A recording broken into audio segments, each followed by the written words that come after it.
안녕하세요. 안녕하세요. 민주당의 길을 팍팍, 대한민국의 길을 팍팍. 불팍캐스터 김기표입니다. 반갑습니다. 어색할 땐 박수죠. 예. 이제 한준호 의원님 자리를 꿰차신 겁니까? 아닙니다. 아이고, 뭔가 굴러온 돌이 박힌 돌을 뺐다. 약간 이런 느낌입니다. 아닙니다. 한준호 의원님 너무 바쁘셔가지고. 예. 어쨌든 너무 환영하고 저는 월요일 불팍캐스터 오윤혜입니다. 반갑습니다. 불팍이 송출되는 델리민주 채널 구독자가 오늘 40만을 돌파했다고 합니다. 역시 또 박수 한번 쳐야겠네요. 네. 한 30만인가 20만인가 네, 시작했죠? 그렇죠. 오, 정말 빨리 지금 성장했네요. 40만을 돌파했다고 하고요. 그래요? 네. 네. 축하네요. 축하드립니다. 민주당의 대선 승리를 위해서 지금 불팍 시청하시는 분들이 해주셔야 할 일이 있습니다. 가족, 친구, 지인, 휴대폰, 유튜브 켜게 하시고 강제 구독 버튼. 그리고 사실 구독보다 더 중요한 게 사실 좋아요예요. 좋아요, 네. 좋아요를 많이 눌러야 이 알고리즘에 좀 도와줘가지고 구독 안 하신 분들께도 그렇군요. 이 델리민주 영상을 많이 퍼뜨릴 수 있습니다. 지금 보시는 분들 좋아요 한 번씩 부탁드립니다. 여러분 잘 알고 계시죠? 오늘부터 본격 대선 모드로 들어간 불팍. 네. 대선 모드로 들어간 첫째 날입니다. 오늘 저 보니까 이제부터 진짜 대한민국 딱 보니까 의미가 있습니다. 네, 그렇습니다. 예, 박성희 의원님 아직 소개도 해드리기 전인데 말씀을 해주셨습니다. 자, 히트앤들은 시작해 보도록 하겠습니다. 항상 월요일마다 나와주시는 우리 김병주 최고위원님 모셨습니다. 반갑습니다. 네, 안녕하세요. 그리고 제가 제가 참 좋아하는 박상희 의원님 모셨습니다. 감사합니다. 예, 지난번에 나왔던 김포 이서진 박상혁 의원입니다. 반갑습니다. 김계표 의원님 박상혁 의원만 좋아하는 거예요. 참 좋아하는 박상혁. 좋아하는 박상혁. 김병주 진짜 좋아하는 앞에는 김병주 수식어가 없네요. 진짜 좋아하는 김병주 최고위원님. 네. 질투하시는 거예요? 그러니까. 사승 장군님께서 질투라니. 그리고 인기가 그렇게 많으신 분이 질투까지 또 하시다니. 오윤혜 씨는 뭐 데일리 민주만 구독 좋아요 얘기하고 또 말이야. 주블리 얘기하시는 거 주블리 아니죠? 김병주 구독 좋아하는 얘기를 안 하시네요. 주블리도 구독 부탁드립니다. 네. 이걸로 아마 구독자 수가 꽤 올라갔을 것 같습니다. 정말 박상혁 TV는 얘기 못 하겠습니다. 박상혁 TV도 구독 네. 좋아요. 네. 예, 어제 이재명 후보가 제21대 민주당 대선 후보로 최종 확정됐습니다. 후보 수락연설 한번 보고 오시죠. 네. 존경하는 국민 여러분, 사랑하는 더불어민주당 당원 동지 여러분, 20년 민주당원 이재명이 민주당의 제21대 대통령 후보라는 막중한 임무를 부여받았습니다. 더불어민주당과 국민들께서는 저 이재명에게 압도적인 정권 탈환을 통해 내란과 퇴행의 구시대를 청산하고 국민 주권과 희망의 새로운 시대를 열어가라고 명령하셨습니다. 이제 국민과 당원 동지들께서 정권 탈환을 통해 새로운 나라, 진짜 대한민국을 만들 기회를 주셨습니다. 감사드립니다. 그 간절하고 엄중한 명령을 겸허하게 받들겠습니다. 반드시 승리하고 정권을 탈환하겠습니다. 완전히 새로운 나라, 희망과 열정 넘치는 진짜 대한민국을 만들어서 보답하겠습니다. 네, 어제 현장의 감동이 다시 생각납니다. 어제 이재명 후보 득표율이 네. 89.77%였죠. 야, 이게 역대 지금 거의 최고고, 그때 김대중 대통령 전 대통령이 77.53%였다고 하고, 노무현 전 대통령은 72.2%였는데요. 이게 아마 역대 최고가 아닌가 싶고요. 네. 보수 언론인 조선일보도 헤드라인을 그렇게 잡았더군요. 87 체제 이후 가장 강력한 대선 후보라는 보도를 했었는데요. 저도 오늘 그 신문을 봤습니다만. 정말 이재명 대표 후보님은 네. 윤석열이 엄청나게 큰 서사를 만들어줬다고 해도 과언이 아닐 만큼 뭔가 다른 후보와는 좀 결이 다른 것 같아요. 네. 국민들이 함께 고통과 아픔을 같이 하다 보니까 너무 친근하고 뭔가 되게 멀리 있는 대통령이 아니라 네. 진짜 너무 잘 됐으면 하는 그런 네. 어떤 한 인간? 너무 짠하기도 좋아하는 너무 짠하기도 하고. 네, 너무 존경스러운 네. 어떤 한 인물로 엄청 크게 부상했다. 네. 윤건이 덕분에 약간 저는 그런 생각이 들거든요. 그렇죠. 실제 이번에 12.3 내란을 겪으면서 이재명 후보께서 제일 선두에 서서 라이브 방송으로 시민들 오시게 하고 네. 그리고 내란을 그 어려운 내란을 하나하나 탄핵 소추 안에서부터 파면까지 진두지휘했잖아요. 그래서 사실 그동안 이재명 후보께서 민주당의 비주류로 시작을 해서 주류로 당대표까지 갔는데 마음적으로 완전히 동화가 이번 12.3 내란을 극복하면서 실제 국민들과 우리 또 네. 당원들과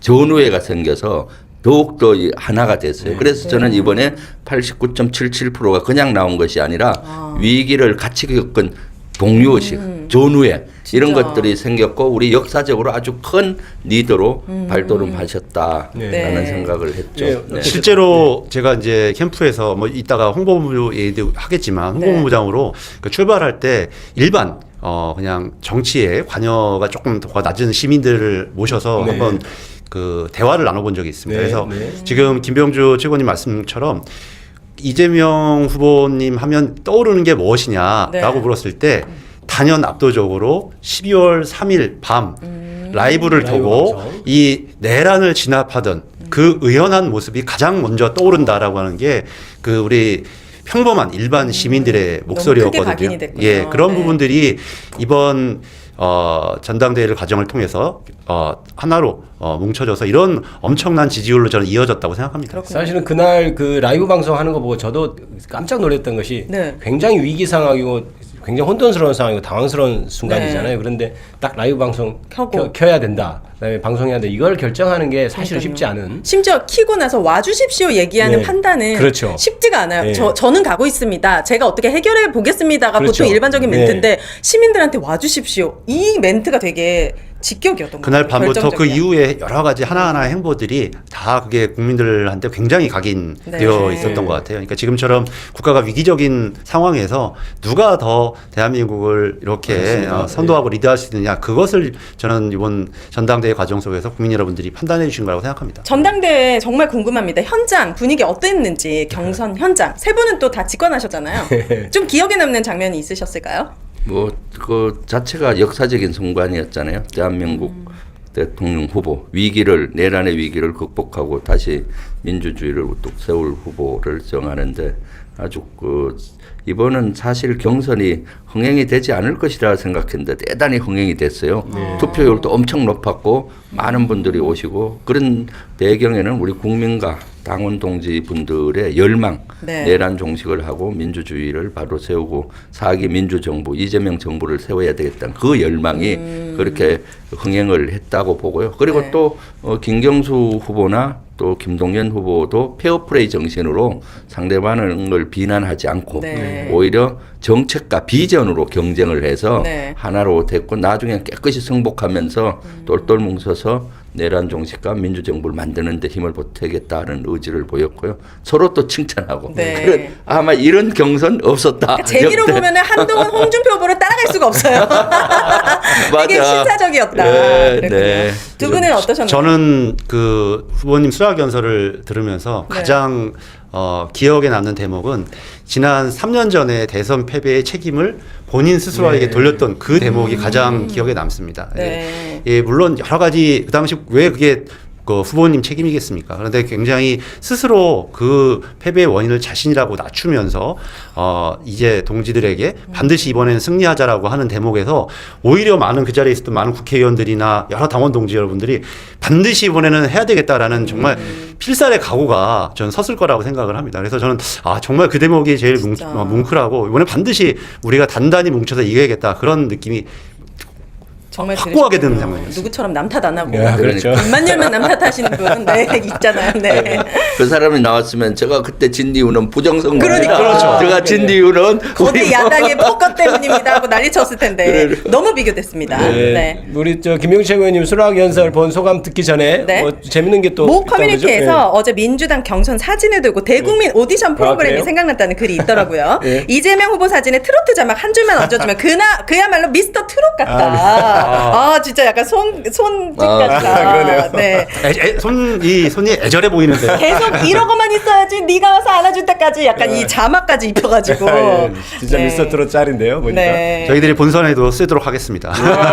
네. 우리 김용채 의원님 어제 그 수락 연설 들으시고는 좀 네. 어떤 느낌이 드셨는지요? 어저께 사실 그 메시지 중에 네. 그 가슴에 많이 닿았던 것은 내란 종식을 하고 민주주의 민주주의를 회복하고 행복한 국가, 네. 행복의 하두어와 통합의 하두어로 얘기했잖아요. 네. 지금 엄청나게 우리가 분열돼 있고 또 하는데 대통령의 책무 네. 1번을 통합으로 들었더라고요. 네. 오늘 아침에도 이재명 후보께서 최고위 회의에서 나와서 대통령을 사전에 찾아보니까 통합의 의미가 있다. 그리고 그래요? 연설에서도 대통령은 국민을 통합을 해야 되는 것이 가장 큰 책무다. 실제 리더십 손자병법 2500년 전에도 임금은 비전 아래 하나로 국민을 뭉치는 걸 첫 번째 도라고 했어요. 네. 이것을 이재명 후보께서 수락연설에 그것을 보여서 아주 인상적이었죠. 우리 손자병법의 네. 전문가이신 우리 김영수 최고님께서 역시 오. 고문에 아주 고전에 네. 강하신 전문가라고 하면 전문가. 너무 약합니다. 대가라고 대가, 네, 대가. 표현해주셔야 돼요. 아이고. 네. 죄송합니다. 너무 약하게 표현해서. 김병주 의원님만큼이나 네. 이 보수 농계의 대표적인 정규재님도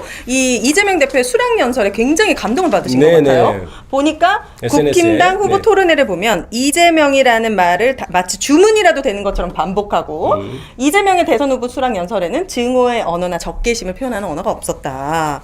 이게 그렇죠. 되게 인상적이에요. 그리고 어제 그 수락연설 들으시면서 뭉클하고 약간 울컥하신 분들도 많았다고. 네, 해요. 많은 분들이 눈물을 흘리셨다는 댓글이 저도 중간에 있습니다. 사실 울컥했던 부분이 네, 뭐예요? 이게 패배도 가슴 아팠지만 네.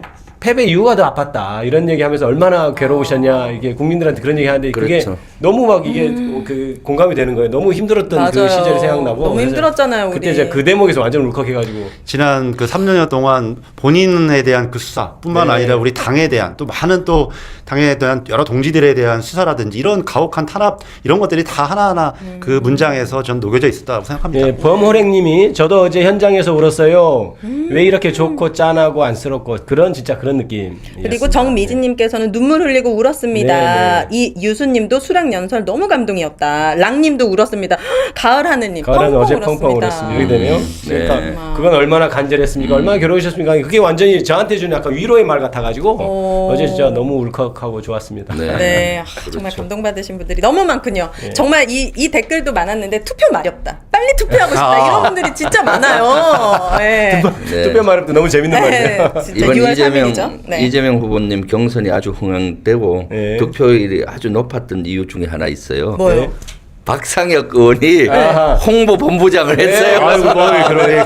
감사합니다. 그래서 홍보본부장을 맡아서 여러 가지 이 얘기는 더 크게 유튜브며 해주십시오. 쇼츠며 이런 것들이 너무 재밌었어요. 네. 그래서 제가 박상혁 의원님 감각이 뛰어나다 네. 하고 칭찬도 많이 했어요. 홍보 너무 중요하죠. 선대위 할 때 맞은편 앉아 계시거든요. 근데.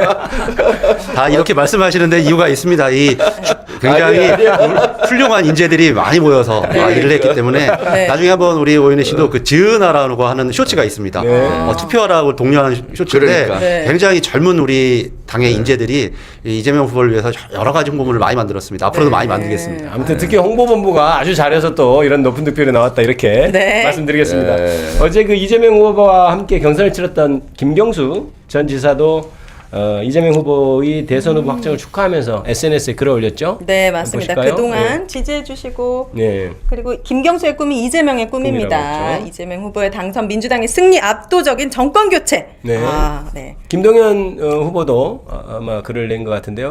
보여주실까요?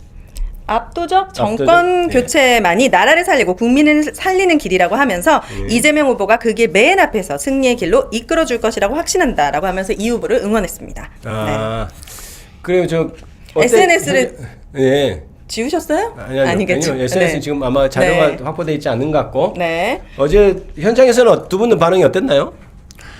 저는 이제 뒤에 있어가지고 예.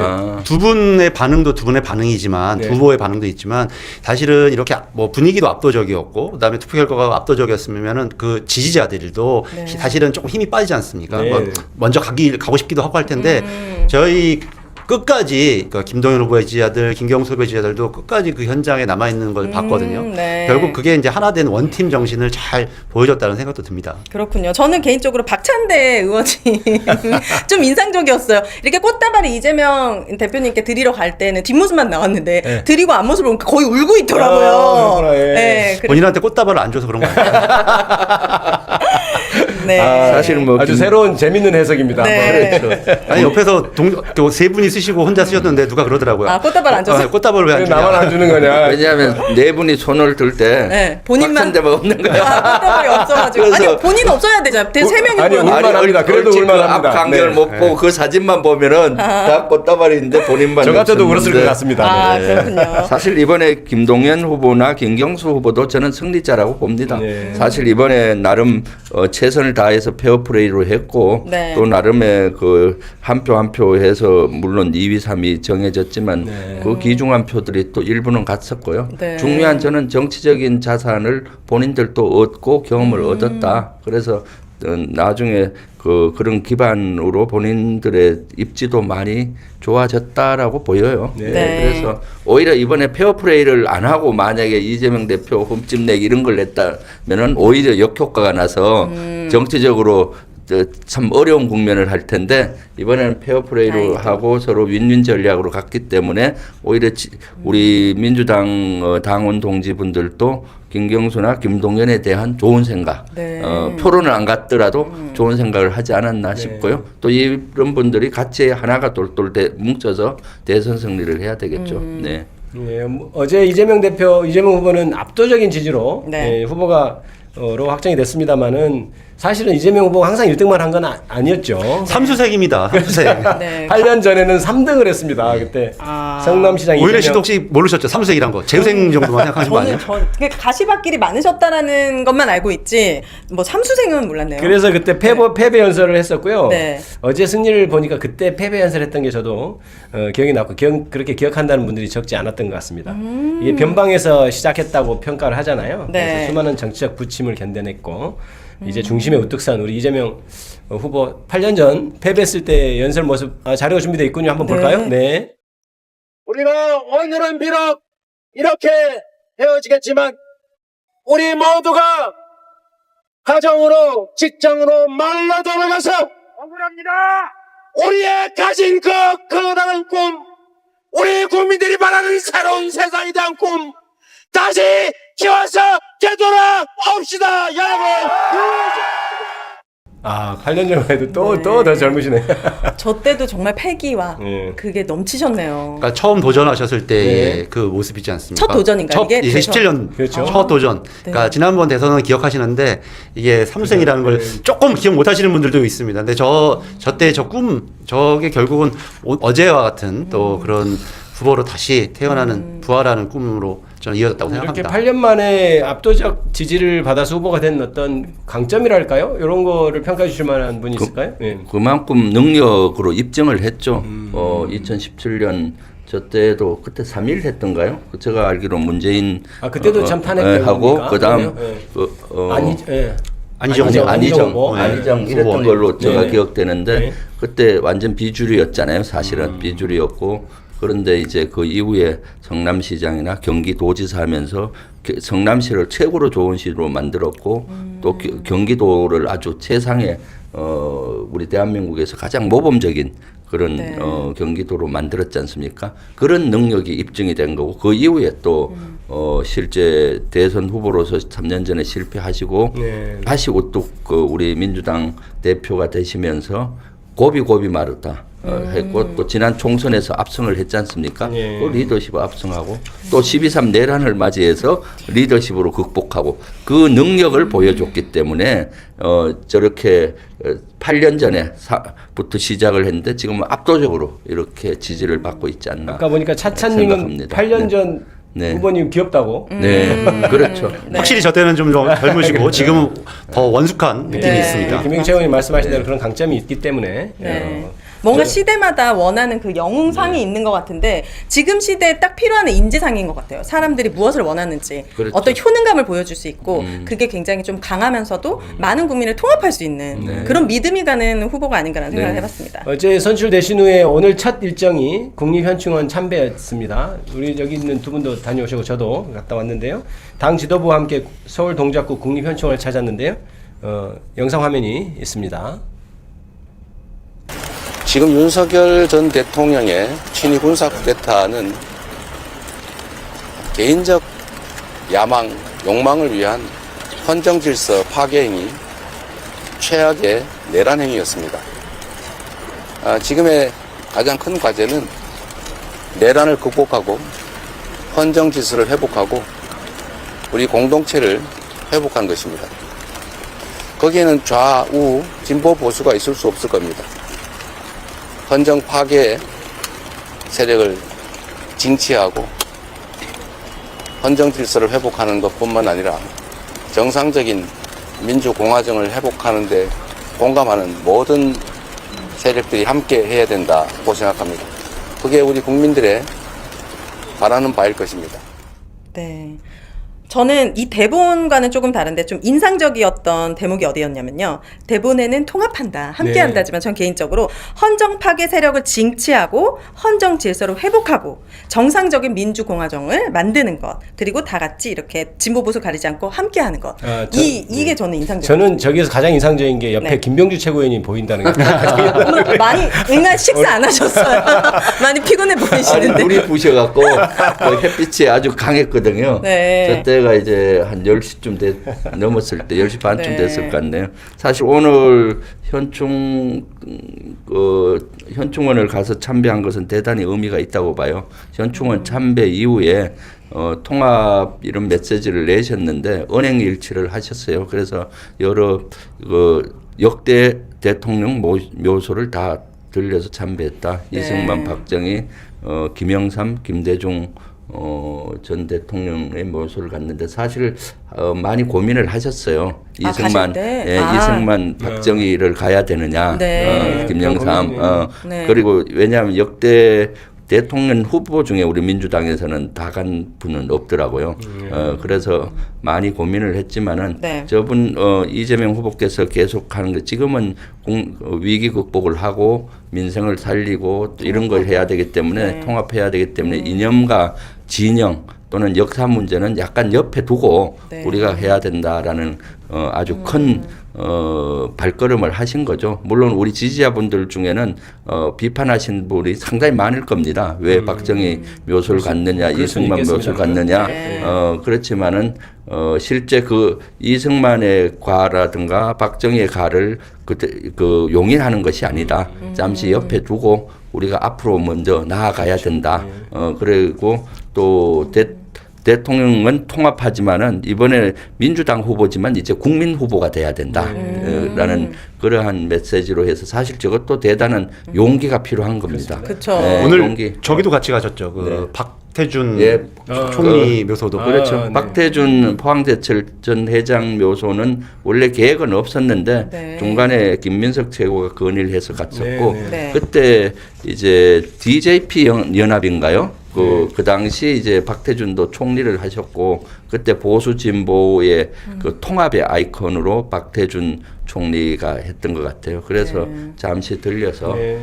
했고 그 사실은 어제 저녁부터 많이 고민을 하셨어요. 사실은 거기를 가야 되는가. 본인은 당신은 이제는 통합하고 그런 거는 역사에 좀 옆에 좀 놓고 이렇게 가야 되는데 네. 그럼 또 우리 지지자분들은 좀 싫어하잖아요. 어떻게 해야 될까 많이 고민을 하시다가 용기 있게 결정을 네. 하셨는데 우리 지지자분들 또 그런 측면에서는 네. 좀 이해를 해주셨으면 좋겠어요. 네. 박태준 전 총리에 대해서 뭐 공도 있고 과도 있겠지만 저는 조금 그게 의미를 부여를 하는 게 지금의 대한민국이 이제 수출해서 먹고 사는 나라인 게 자동차 아닙니까? 그리고 자동차는 결국 뭘로 만드느냐? 이 철강으로 만들거든요. 이 포스코를 만들어서 아무것도 없던 땅에서 그걸 만들어냈고 지금 미국이 뭐 며칠 있으면 뭐 해운부 장관이 온다는데 조선 때문에 오는 거예요. 네. 조선도 배를 뭘로 만드느냐? 철강으로 만드는 것 때문입니다. 결국 이런 부분들의 공을 또 우리가 생각하지 않으면 네. 또 더 미래로 나아갈 수 없기 때문에 그런 부분들도 아마 후보님께서는 생각을 하셨을 거라고 생각합니다. 협상을 정말 잘해야 되는데요. 한덕수 그렇죠? 씨.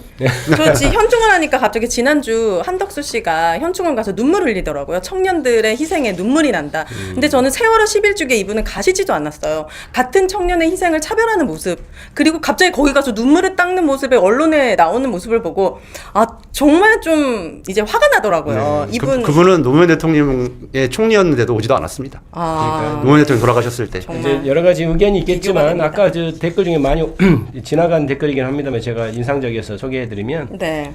금 SU 이렇게 발음되는 것 같아요. 영어로 돼 있어서 네. 예와 존경은 다르니까요. 이런 표현을 했는데 예, 그런 의미로 이해를 할 수 있을 것 같고요. 아, 저 정확한 표현인 것 네네, 같습니다. 맞습니다. 아주 그 표현이 적절해서 제가 좀 기억하고 있다가 지금 이제 읽어드립니다.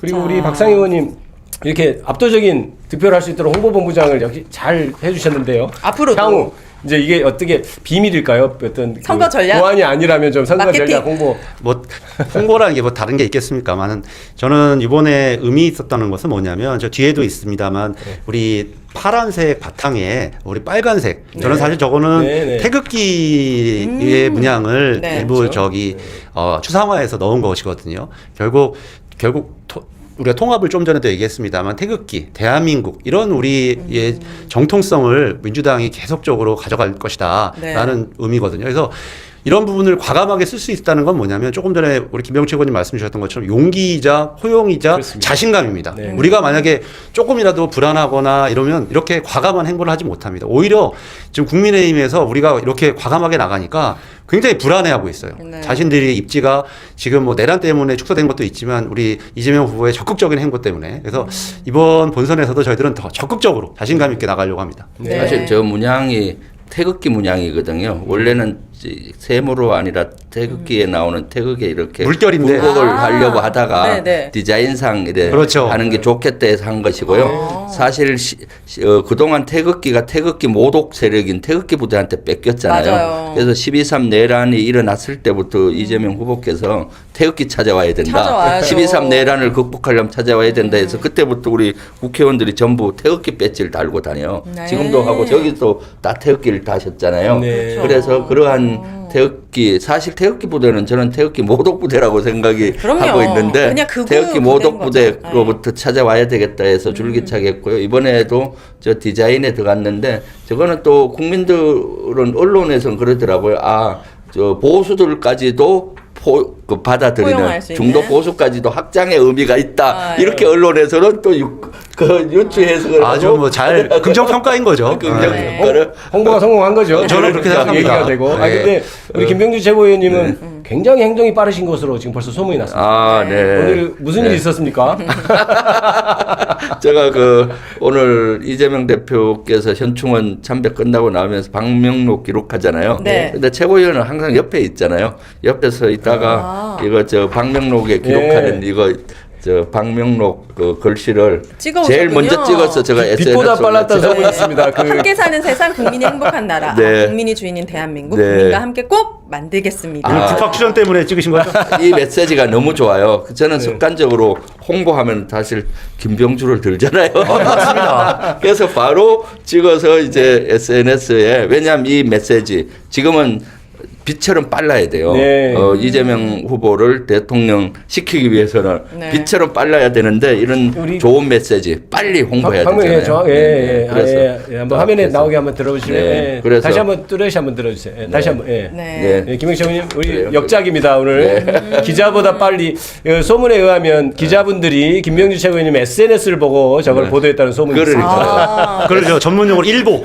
일보를 때리셨습니다. 일보를 때리신 그렇죠. 거죠. 네. 제가 일부러 딱 여기 보면은 큰일 났습니다. 기자들한테 좀 원망을 네. 어떻게 받으시려고. 아니요. 일보를. 일부러 이제 드림 구구님 잘하셨어요 하면서 이랬습니다. 네. 이재명 대표님 아, 네. 사진하고 여기 네. 이제 딱 올렸죠. 오, 잘하셨습니다. 우리, 그럼 예. 우리 박성영 의원님께서는 선거까지 홍보부장을 계속 맡으시는 거죠? 이제 이번 대선. 그건 모르죠. 뭐 우리 또 아. 최고위원들이 결정을 해주시는데 그렇군요. 저는 아까도 말씀드렸던 것처럼 이게 이번에 그 경선 내부 홍보물이었거든요. 그 내부 경선 홍보. 현장에서 아, 있었던. 그렇군요. 그래서 끝까지 우리 많은 동지들이 당원 네. 동지들이 들고서 많이 이렇게 연호하고 하시는 모습을 보는데 네. 이번에 이 사진이 굉장히 편안해 보였다. 네. 뭐 이런 말씀들을 하세요. 네.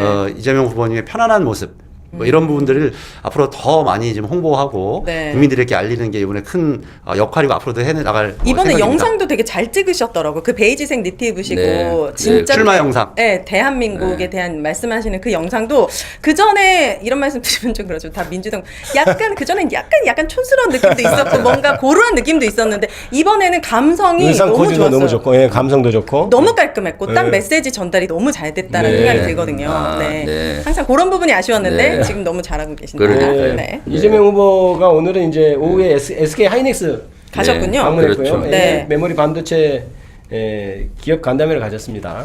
방문에 앞서서 오늘 오전에 압도적 초격차 초기술로 세계 1등 반도체 국가를 만들겠다는 글을 SNS에 올리기도 했는데요. 네. 이재명 후보 SK 하이닉스 방문에 대해서 좀 짚어볼까요? 의미가 어떻게 될까요? 앞으로 우리는 여기 먹거리 산업, 미래 먹거리 산업이다. 그렇죠. 이런 메시지일까요? 뭐 아시는 것처럼 대한민국의 대표적인 지금 수출 상품이 자동차와 반도체 아닙니까? 사실상 반도체죠. 그리고 얼마 전에 뭐 프리오사도 방문하고 했지만 이 AI 시대에 가장 중요한 게 이 반도체입니다. 그런데 이 중국의 추격, 그다음에 미국의 여러 가지 무역 장벽으로 인해서 앞으로 굉장히 좀 어려움도 있습니다. 그쵸. 그리고 삼성전자 뿐만 아니라 SK도 하이닉스도 어려움이 있고 이런 부분들을 국가가 적극적으로 나서서 해결하지 않으면 지금의 문제와 해결할 수 없다. 그래서 저희 더불어민주당이 반도체 특별법을 만들었었던 거거든요. 그런데 갑자기 국민의힘이 무슨 노동시간을 가지고 네, 본질을 왜곡하는 문제. 왜냐하면 대규모 공장을 만들려면 제일 중요한 게 뭐겠어요? 전기라든지 네. 그 물 이런 거거든요. 이런 것들을 해결하려고 반도체 특별법을 만들었는데 왜 오히려 이상한 비본질적인 걸 가지고 발목을 잡고 있습니다. 아, 반도체 특별법이라는 거는 반도체 산업의 육성을 위한 그렇죠. 전반적인 그렇죠. 네. 투자를 하자는 지금 거죠. 용인에다가 대규모 공장을 짓게 네. 되거든요. 네. 거기에 필요한 거를 하기 위해서 저희들이 기업인들과 상의해서 만들었는데 네. 오히려 무슨 노동시간 이런 걸로 발목을 잡아서 굉장히 진도가 안 나가고 있습니다. 그래서 네. 저희들이 패스트 트랙으로 좀 올려 있는 상황입니다. 예, 아이고 얘기를 하다 보니 벌써 시간이 이렇게 됐네요. 두 분 우리 이제 본선이 남아 있습니다. 그쵸. 최고위원으로서 그리고 예비 후보 캠프의 홍보 본부장으로서 본선에서 임하는 각오. 한 말씀. 역할이 중요합니다. 두둥당당당에 네. 말씀해 주시면 오늘이 될까요? 무슨 날인지 아세요? 오늘은- 4월 28일. 428이잖아요. 428. 우리 주블리 김병주 최고위원 일보 찍은 날입니다. 뭐죠? 오늘은 네, 네. 이순신 장군 네. 탄신일이에요. 그럼 태어나신 주목하시구나. 날이에요. 태어나신 아, 날인데 네. 저는 사실 이순신 장군은 위기를 극복하신 우리의 영웅이잖아요. 그쵸, 그래서 네. 오늘 현충원에 이재명 후보 모시고 갔을 때 그 생각이 나더라고요. 위기를 극복한 이순신 이순신. 장군의 출정식 같은 아. 비장함이 있었다. 네. 지금은 다른 대선과 다르게 비장합니다. 왜냐하면 다른 대선에서야 5년 임기 마치고 이렇게 하는 선거지만 지금은 내란이 일어나서 맞아요. 하는 선거지 않습니까? 지금 우리가 내란을 극복해야 되는 과제, 또 윤석열 정권 3년 동안 우리 대한민국이 여러 분야에서 무너져 내려서 네. 지금 엄청 위기죠. 이 위기를 기회로 바꿀 수 있는 지도자는 이재명 후보다. 네. 그리고 또 그 내란을 종식하고 새로운 대한민국 선진국으로 발돋움을 하려면은 대선 승리를 해야 된다. 네. 그래서 우리 지지자분들이 힘을 모아줘야 되는데 네. 힘 모아주는 건 간단해요. 일단 뭘부터 해야 되나? 당원 가입? 뭐 이런 건가요? 아니요. 지금 후원? 데일리 민주 데일리 구독 민주 좋아요 구독. 주블리 김병주 주블리. 좋아요 네. 하고 김계표 박상혁 TV 네. 이런 데를 준 거예요. 왜냐하면은 네. 지금 언론에서 이겨야 되잖아요. 언론전에서 네. 여론전에서. 근데 언론 지형이 기울어진 운동장이에요. 그래서 우리 데일리 민주라든가 진보 진영의 유튜버들이 많이 추천돼야 되잖아요. 네. 그러려면은 구독, 좋아요를 좋아요. 하는 것부터 시작하고 좋습니다. 그리고 댓글 다는 것까지. 네. 여기서 시작하고 이제 만나는 사람마다 지인이든 친구든 가족이든 이재명 후보 너무 훌륭하다. 아. 내란 종식을 하기 위해서는 대선 승리, 자기 민주정부를 만들어야 된다. 우리 의원님의 이런 각오를 홍보를 물어봤는데 해야 되는 우리한테 거예요. 지금 네. 네. 저는 뭐 인물을 목숨 주시- 걸고 이순신 장군의 출정식처럼 네. 목숨 걸고 네. 지금 해야 되겠다는 대통령 각오를 만들기. 하고 있죠. 이순신 네. 장군님과 이재명 대표님 성이 똑같은 이씨니까. 네. 뭐 이런 그것도 공통점이 있네요. 공통점. 예. 위기를 기회로 바꾸는 능력, 네. 판단력, 네. 따뜻한 가슴 네. 다 공통점이 있어요. 우리 알겠습니다. 김포 이서진 박 의원님도 한 말씀 해주세요. 김포 이서진. 이거 무슨 네. 일이죠? 김병주 최고님은 저희 같아요. 홍보 담당 최고위원처럼 정말 이 전술 전략에 능하시는데 이게 단순히 뭐 병력을 잘 운영하는 거 이상의 제일 중요한 게 이 고공전 어떻게 하면 다양한 전략을 쓰실 건가 네. 정말 대가신데요. 뭐 제일 중요한 거는 정말 단합된 마음으로 승리하는 거다라는 생각이 들고 네. 거기에 지금 말씀하신 것처럼 이제 우리 불팍도 제가 알기로는 방송 시간을 조금 더 많이 좀 하려고 합니다. 본선을 맞으면 또 여러 가지 네. 방송으로 확대해서 이 기울어진 운동장에서 더 바른 목소리, 더 네. 정확한 목소리들을 알려서 우리 국민들이 반드시 이재명 후보를 찍도록 저희들도 최선을 다하겠습니다. 꼭 네. 불팍 우리 데일리 민주 좋아요, 구독 많이 해주시고 저희들도 함께 응원해 주시면 더 열심히 신나서 하겠습니다. 네, 감사합니다. 바쁜 시간에도 네. 우리 출연해주신 김병주 주블리 의원님, 김병주 의원님, 그다음 김포 이서진 박상희 박상희 의원님. 의원님. 감사합니다. 또 감사합니다. 뵙겠습니다. 감사합니다. 감사합니다.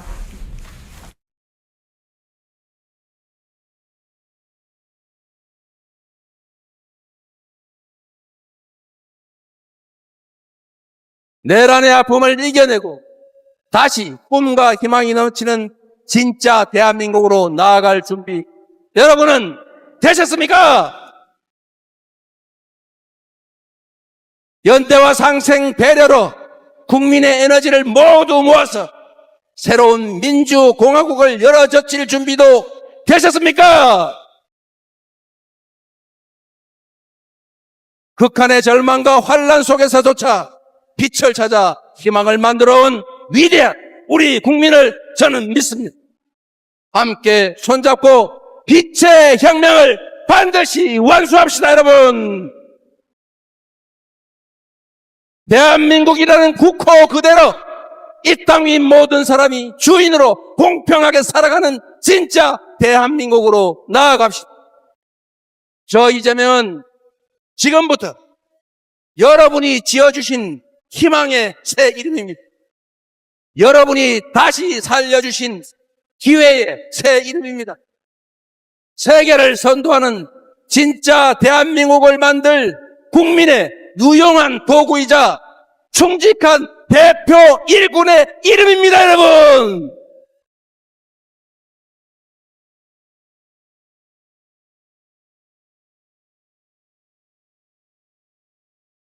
진짜 대한민국, 오늘부터 그 역사적인 발걸음을 함께 시작합시다.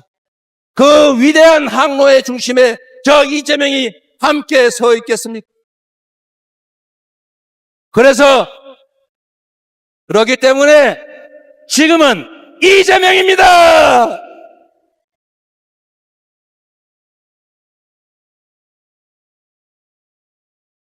우리가 함께 들여다봐야 할 질문을 소개하고 그 답을 찾아가는 불팍 모두의 질문 Q 시간입니다. 오늘은 최현일 의원님 함께 해주셨습니다. 안녕하세요. 네, 반갑습니다. 안녕하세요, 성님. 안녕하세요. 안녕하십니까. 근데 네, 최현일 의원님 그 전에 나오셨을 때 산불 재난 상황 때 출연하셨죠. 그래 제대로 소개를 못 하셔가지고. 아, 그렇군요. 그때 정신이 없어가지고 아마 소개를 아마 못했던 것 같아요. 아니 네. 소개를 하려면 한 하루 종일 걸리잖아요. 아이고, 구청장, 뭐 잠깐. 청와대 행정관. 아, 그렇군요. 제가 아는 것만 해도 다 나열하자면 네. 하루 종일인데 한번 뭔가 민주당 멘트장. 의원님들 중에서도 일 잘하는 분으로 네. 소문이 자자하다고 하신데 재미있는 별명이 있으시다고 합니다. 네. 영상으로 함께 보고 오겠습니다. 네. 와 벌써 구청장 시절 별명이 있다고 하는데요? 저는 몰랐는데 뚜벅이라고 하더라고요. 뭐냐면 뚜벅뚜벅 이제 구청장이 사무실에만 있지 않고 주민들 만나서 민원도 듣고 동네 현안이 뭐냐 그걸 파악해서 열심히 다녔다고 해서 듣다 보니 자랑이네. 이라는 별명을 얻었습니다. 약간 별명에 조력을 행사하신 거 아니에요? 뚜벅이로 다니시면서 주로 뭘 하셨습니까? 윤택 씨도 말씀하셔요. 네. 전국 마이크. 지방 곳곳 돌면서 수많은 분들 만나서 그분들의 애환을 듣듯이 저도 국민의 생각이나 민원 그걸 들으면서 해결하고 있고 국회에서 여기까지 가깝잖아요. 가깝죠. 차로 5분 거리잖아요. 그렇죠. 차는 오는데. 전화 오면 바로 옵니다.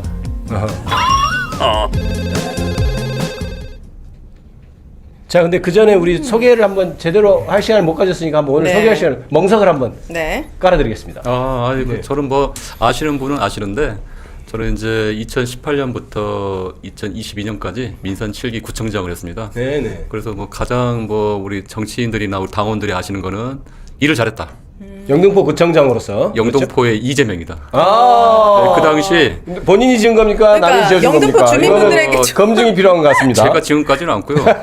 우리 지지자들 지었는데 왜 그러냐면 그 당시 이재명 그 후보님이 그 당시 네. 경기도지사일 때 네네.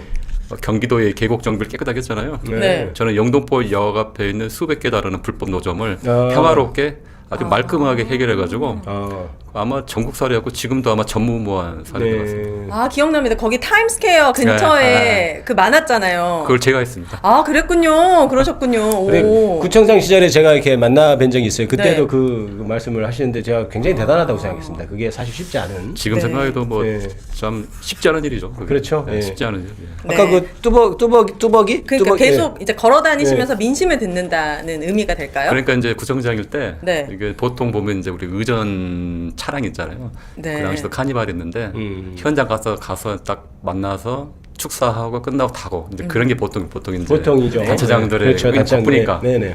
근데 이제 영등포 같은 경우는 이제 걸어서 한 서너 시간이면 다 돌 수 있는 정도 아, 밀집 지역이잖아요. 지역이 그렇게 넓지는 그래서 않군요. 예. 웬만하면 차량보다는 걸어서 다니고 다니면서 주민들 만나고 주민들 만나면 이제 뭐 청소 문제, 주차 문제, 그쵸. 쓰레기 문제, 민원이 엄청 들어올 교육 텐데요. 문제 들으면서 현장을 파악하고 공무원들이 열심히 하지만 또 공무원들이 말을 못하는 왜냐하면 그런 분들 공무원들한테 말하면 공무원들 일이니까 저한테까지 위로 올라오지 않는 경우가 많은데 그쵸. 저한테 직접 얘기하면 바로 이제 그쵸, 그쵸. 해결하기 예. 때문에 안나 애플민트님이 대단하세요. 그래서 깨끗해진 거군요. 이렇고 그 다음에 기재향님 네. 인상이 좋으시네요. 그런데 잘생겼단 말을 많이 들으시는지요? 많이 걸으셨는데 많이 들은 표정인데. 엄청 얼굴이 하얗시네. 많이 들은 표정입니다. 지금 질문을 뭐 보니까 자주는 안 질문 듣고요. 답을 뭐 네. 하는 착하게 보인다 그런 말 많이 듣어요.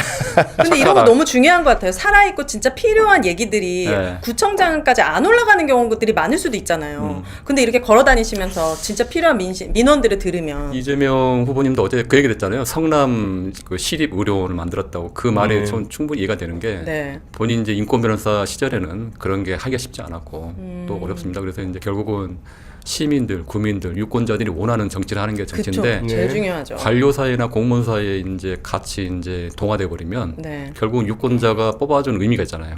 결국은 일 잘하고 국민들이 원하는 걸 해야 되는데 결국은 현장을 다니면서 계속 소통을 하고 그런 면에서는 정치인들이 네. 항상 지금은 이제 뭐 SNS나 카톡이나 문자나 이런 걸 통해서 하지만 결국 현장에서 오프라인에서 만나는 게 가장 서로 눈빛을 바라보면서 얘기를 하는 게 그렇죠. 네. 가장 네. 민생 정치라고 저는 생각합니다. 지금 그렇게 돌아다니시면 민심도 아주 잘 읽으실 것 같은데요. 이번 대통령 선거 관련해서 영등포 민심은 어떻게 말씀하실 수 있을까요? 근데 당선되고 나서 이제 저도 이제 천막에서 이제 우리 초선 우리 네, 네, 중립대원님 그렇죠. 해가지고 네. 이제 70명 더민초 의원들 열심히 싸워왔고 틈만 나면 저는 이제 영등포가 이제 지역구니까 네네. 장점이 뭐냐면 부르면 갑니다. 가까우니까. 아, 부르면 네. 가고 그리고 또 전화 오면 무조건 받고 하는데 네. 지난 1년 동안은 특수 상황이었잖아요. 그렇죠. 뭐 할 만하면 뭐 이게 있으면 이제 대기하고 싸우고 투쟁하면 싸웠는데 네. 아니, 대기가 큰 의미가 없었겠는데 의원회관이나 지었구나. 아 그래도 네네. 잠깐 갔다 오면 나더라고요. 저번에 한번 본회장에서 한 번 빠졌다가 뭐 원내대표한테 엄청 깨져가지고 그렇습니까? 그런데 이제 12.3 있고 나서 4개월 동안도 네. 바로 앞인데도 네네. 지역에 못 가면서 죄송하고 그렇겠습니다. 또 한편으로는 이게 그래도 아무리 이제 국가적인 위난이라 하더라도 유권자 곁을 떠나는 정치는 이게 물을 떠난 고기라고 생각합니다. 물고기라고 네. 생각하면서 이번에 이제 다가오는 대선 네. 아마 20일 가까이 이제 선거인데 제가 출마했던 총선 그것에 한 10배, 20배 정도 하겠다는 각오로 네. 뛰겠다는 생각. 그게 바로 이제 유권자들에게 소통할 수 있는 네. 그 기회라고 생각합니다. 영등포에서도 당연히 지금 이재명 후보에 대한 어떤 성원과 압도적이죠. 기대가 압도적이라고 볼 수 압도적이죠. 있습니까? 예. 그러니까 이제 2년 전에 제가 총선 출마할 때 대표님이 종로 2에서 두 번째로 영등포에 와서 네. 그 지지 유세를 해주셨어요. 네. 정부에서 두 번째로 그만큼 중요한 핫플레이스였는데 네. 그 당시 영등포 지하상가를 두면서 수많은 그 지지자 국민들이 있었는데 이번에는 뭐 만나본 분들이 뭐 대표님 얘기하거나 당 얘기하면 그때보다 10배? 아하. 10배 그 체감이 있어요. 네. 그게 이제 지지 여론에 느껴지잖아요. 우리가 돌아다니면서 알 수 나오죠. 있잖아요. 그렇죠. 지지로 네. 나오고 소위 이제 우리가 중도 보수 확장을 했잖아요. 네. 소위 이제 저쪽 보수 성향에 있는 유권자들도 먼저 연락이 오고 네. 뭔 얘기를 하면 네. 도와주겠다, 그렇죠. 입당해주겠다. 그래서 그러니까 그런 분위기입니다. 여론조사 숫자로 나오는 것도 예측이 되지만 사실은 우리가 이제 지역을 다녀보면 그게 느껴지는 정확한 것 거죠. 같아요. 전화하면 바로 받고요. 네네. 전화 오기 전에 먼저 오셔요. 네, 그렇죠. 그런 게 조금 완전히 달라지는 것 같더라고요. 그렇습니다. 오늘 모두의 질문을 보니까 저도 이 문제에 굉장히 관심이 많은데 네. 그 말과 글로만 존재하는 듯한 지방 소멸에 대한 대책 이거 현실화하려면 어떻게 해야 하나요? 라는 글이 올라왔습니다. 네. 사실 그 경기도 외곽만 가더라도 그 엄청 큰 상가 오피스텔 같은 그렇죠. 근데 공질이 넘쳐나는 그런 건물들이 되게 많아요. 근데 이 지방 소멸이 사실 인구도 줄어들기 때문에 네. 더 쉽지는 않을 텐데 일자리가 대규모로 같이 가지 않는 이상 그렇죠. 활성화가 되게 힘들 것 같거든요. 어떤 대책이 있을까요? 얼마나 심각하고 어떤 대책이 있을지. 심각하죠. 저도 이제 서울에 이제 지역구를 두고 있지만 이제 고향은 제가 전남 광주입니다. 아, 네. 광주인데 가끔 내려가면 이제 그 느낌이 오고요. 옛날 그쵸, 제가 광주, 졸업했던 학교 그 구도심이 거의 썰렁하더라고요. 맞아요. 썰렁하고 네네. 이제 광주는 저도 고향이라 잘 아는데 광주는 공무원 아니면 먹고 살기 너무 힘들다. 아하. 그 정도로 큰 어떤 뭐 일자리가 많이 없다 네, 보니까 네, 네. 그런 말씀. 광역시인데도 이제 그렇군요. 네. 그래서 결국은 이번에 이제 이재명 후보님도 제안하신 그 여러 가지 지방 그 5권 3특 있죠. 이제 뭐죠 그게? 그 수도권, 네. 경북권, 부산권에 대해서 여러 가지 뭐 AI 아, 뭐 네네네. 여러 가지 뭐 이제 공약을 했잖아요. 네. 그래서 이제 결국 이제 수도권에 집중된 동맥 경화 수준의 그 집중을 분산하는데 과거처럼 이제 그냥 기계적으로 분산하는 게 아니라 네. 선택과 집중을 해야 된다. 그게 바로 이제 이번에 수도권 뭐 충청권에는 행정과학 수도, 맞습니다. 부울경에는 글로벌 해양 수도처럼 이런 네. 식으로 해야 되고 결국 또 하나 있죠. 누가 얘기하냐가 다른 거예요. 누가 얘기하느냐? 윤석열 내란 숙계가 얘기하면 이거는 공수표고요. 네. 이재명 후보가 얘기하면 신뢰하는 거죠. 왜? 그분이 성남시장 때 그리고 경기도지사 때 네. 당대표 때 정확하게 성과를 보였잖아요. 네. 예, 그래서 이런 게 진짜 가능하겠구나라는 생각이 이재명 들거든요. 후보 공약으로 이 대안이 나온 것 같습니다. 네. 함께 한번 보실까요? 네. 보겠습니다. 균형 발전은 선택이 아니라 생존이라는 인식하에 이재명 후보는 충청을 행정과학 수도로 조성해 대한민국 균형 발전의 중심축으로 만들고자 합니다. 세종은 명실상부한 행정 수도로, 대전은 세계적 과학 수도로, 충북은 미래 산업의 중심지, 그리고 충남은 환황해권의 거점으로 완성하겠다는 목표를 설정했습니다. 첫째, 세종을 행정 수도의 중심으로 완성하고 제2차 공공기관 이전을 조속히 추진하겠습니다. 국회 세종의사당과 대통령 세종집무실을 임기 내에 건립하겠습니다. 국회 본원과 대통령 집무실의 세종시 완전 이전도 사회적 합의를 거쳐 추진하겠습니다. 중단된 공공기관 이전을 조속히 재개해 무늬만 혁신도시가 아닌 실질적 기능을 갖추겠습니다. 예. 이 공약으로 어떻게 세종시에는 도움이 많이 될 것 같긴 합니다. 예, 어떻습니까? 그렇죠. 네. 반응 좋죠. 충청권도 반응 좋고. 그럼 아까 저기 잠깐 말씀하셨는데 지역별로 지금 5개 네. 권역으로 얘기를 하고 있는 것 같고요. 네. 충청권 행정과학 네. 이렇게 됩니까? 그다음에 영남권은 어떤가요? 영남권이 영남권은 이제 해양? 대구 해양- 경북에는 해양관이죠? 미래첨단 산업도시, 예. 부울경에는 글로벌 해양 수도 그래가지고 네. 부울경 부산에는 아마 그 저기 해수부인가요? 해수부를 네. 한다고 상당히 반응이 좋죠. 네. 해수부 이전한다고. 해수부 이전. 네. 부산 그렇고 호남권은 어떻게 되죠? AI 예. 재생에너지를 아하. 하고 뭐 생명, 농생명 공약을 했고요. 많은 공약을 했는데 이번에 이제 돌면서 후보가 적재적소에 진짜 정확하게 딱 공약을 하신 것 같고 반응도 좋고 결국 이제 실현 가능성이 높다고 생각하는 것 같아요. 그렇죠. 강원, 제주도 이제 여러 가지 공약이 있습니다만은 지금 수도권에 너무 집중된 게 전반적으로 문제지 않습니까? 그래서 5개 이렇게 권역으로 나눠서 메가시티 같은 그런 지역별 형태로 활성화를 반드시 이뤄내야 대한민국 미래가 맞습니다. 있다고 생각이 됩니다. 예. 자, 두 번째 질문. 뚜벅이 최현일 의원님이시기 때문에 이 질문에 답변을 잘 해주실 수 있을 것 같습니다. 최현일 의원만이 답할 수 있는. 왜냐면 공무원분들을 뚜벅이. 많이 만나니까요. 네. 공무원들의 책임 의식과 역량 이제 한 번 채용되면 평생 직장이 보장이 되기 때문에 서비스 정신과 책임 의식이 많이 희박한 것 같다. 공무원들이 이 소명 의식이 책임 의식이 좀 필요하다라는 말씀을 주셨습니다. 구청장으로 일하던 시절에 약간 공무원들 늘공이다 네. 해서 막 그런 비판이 있었잖아요. 어떤 사실 이런 민원 많이 들으셨나요? 그렇죠. 대부분 공무원들은 이제 열심히 일하시지만 일부 공무원 중에 저런 비난을 받을 행동을 하시는 분들이 있는 것 같아요. 어떠셨습니까? 구청장 그런 경우는 하실 때? 케이스 바이 케이스고요. 네. 대부분의 공무원들은 열심히 합니다. 그리고 이제 리더가 중요한 것 같아요. 네. 저희가 식당에 가더라도 맛있는 식당은 주인이 직접 다 챙깁니다. 그렇죠. 그리고 카운터에 있어요. 근데 그렇지 않는 데는 이제 보통 주인이 다른 생각을 하거나 보통 자리를 그런 많이 우스갯소리가 비울 때 있습니다. 주인이 골프 치러 다니면 뭐 망한다 이런 말이 있듯이 그럴 것 같아요.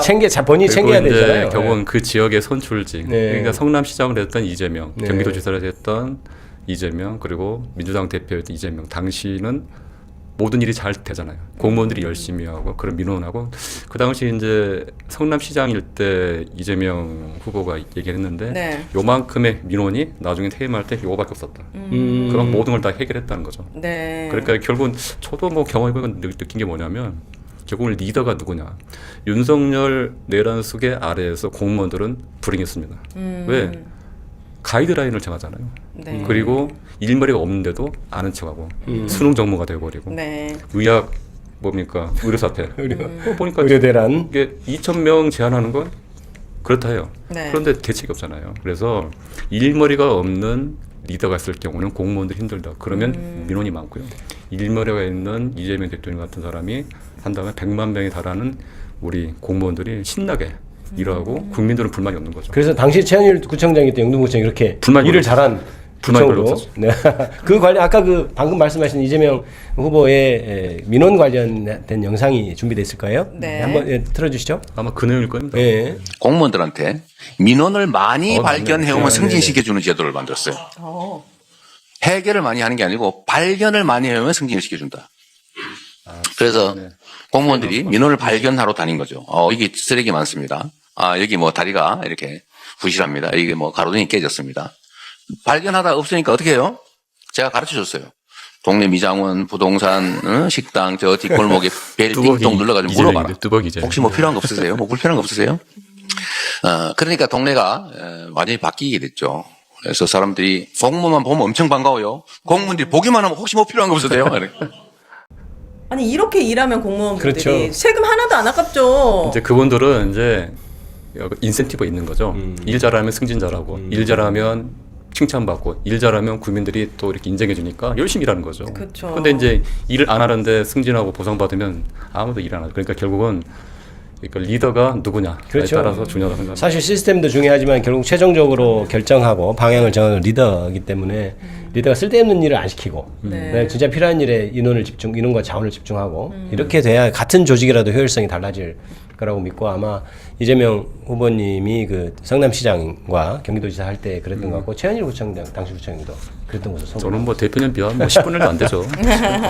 민주당이 집권해서 네. 공무원들 사기를 좀 북돋아주고 이렇게 할 수 있겠죠. 효율적이고 그렇게 이번에 그렇죠. 아까 이제 민원 얘기 나왔는데 네. 그거는 아마 거기가 어디에서 나왔는지 한번 보시면 될 것 같아요. 그쪽 단체장이나 리더가 누구냐면 그런 불만이 가끔 나올 수 있지만 네. 자주 나온다 그러면 그건 시스템 문제도 있지만 리더가 제대로 안 챙긴다는 겁니다. 네.